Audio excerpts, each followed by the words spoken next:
السلام علیکم ورحمۃ اللہ تعالی وبرکاتہ۔ ناظرین کرام، ماہ محرم الحرام ان چار حرمت والے مہینوں میں سے ایک ہے جس میں قتال و جدال کے ساتھ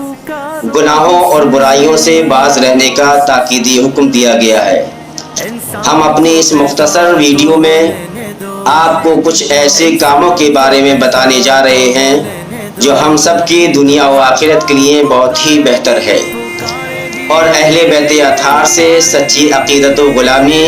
کے اظہار کا سب سے خوبصورت اور قیمتی ذریعہ ہے۔ محرم الحرام کی 10 تاریخ یعنی یوم عاشورہ کے روزے کی بڑی فضیلت احادیث کریمہ میں پیش کی گئی ہے، بلکہ رمضان کے بعد سب سے افضل روزہ یوم عاشورے کا روزہ ہے، لہذا یوم عاشورے کو روزے کا ضرور اہتمام کریں۔ اس کے علاوہ قرآن کریم کی تلاوت کرنا، حسنین کریمین کی یاد میں سبیلیں لگانا اور لنگر کا اہتمام کرنا، اہل بیت کرام کے ذکر کی محفل کا انعقاد کرنا، گناہوں سے سچی توبہ کرنا، غریب مظلوم کی مدد کرنا، بیماروں کی عیادت کرنا،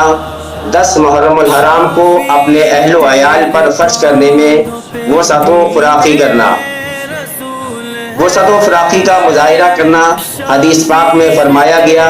یوم عاشورہ میں جو بھی اپنے اہل و عیال پر خرچ کرنے میں وسعت و فراخی کرتا ہے، اللہ پاک اسے پوری سال وسعت فراخی عطا فرماتا ہے۔